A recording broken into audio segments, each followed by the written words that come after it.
कहते हैं कुछ चीज़ें बस देखने के लिए होती हैं, छूने के लिए नहीं। और अगर आप उन्हें छू लें तो वो आपका पीछा कभी नहीं छोड़ती। 1986 में जो खाल एक दीवार पर टंगी थी, अब अपने शिकार खुद चुनती है।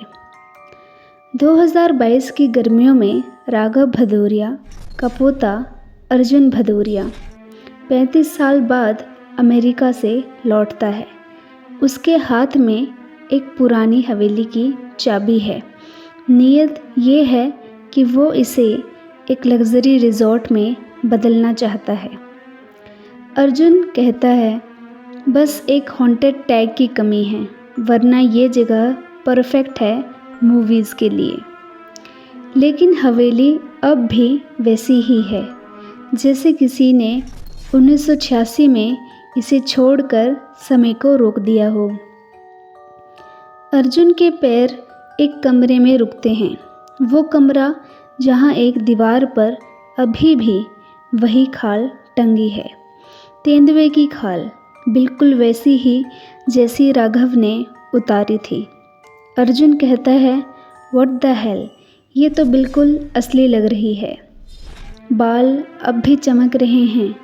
आँखों की जगह 2 गहरे काले छेद हैं जिन्हें वो सीधा अर्जुन को देख रही थी। रात के 2:13 पर अर्जुन की नींद खुलती है। मोबाइल में अलार्म नहीं था, फिर भी आवाज़ आई। कहीं कोई घुस तो नहीं गया, अर्जुन सोचता है।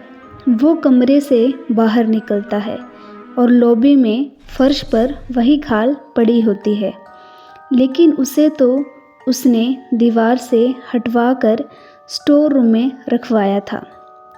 अर्जुन घबरा कर कहता है, कौन कर रहा है ये सब? उसने ऊपर देखा, दीवार पर खून से कुछ लिखा था, तू अगला है। अगली सुबह हवेली के पीछे अर्जुन का पालतू कुत्ता मरा हुआ मिला। गले पर पंजों के निशान थे, लेकिन कोई जानवर अंदर नहीं आया था। वॉचमैन कहता है, साहब, मैंने रात को कुछ देखा। वो खाल हिल रही थी अपने आप। सीसीटीवी फुटेज में 2:13 का टाइम दिखा रहा था, लेकिन फुटेज पूरी तरह ब्लर थी, जैसे कैमरा भी डर गया हो।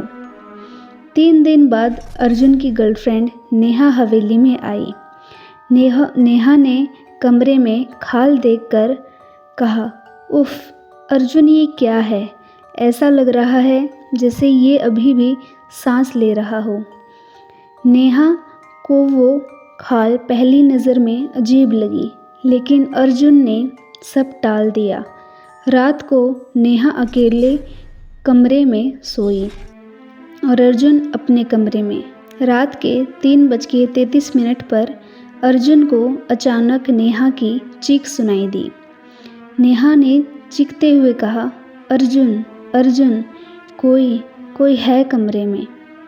दरवाज़ा अंदर से लॉक था। जब खोला गया, नेहा फर्श पर बेहोश पड़ी थी और उसके गले में तेंदुए की खाल लिपटी हुई थी, जैसे किसी ने उसे घोंटने की कोशिश की हो।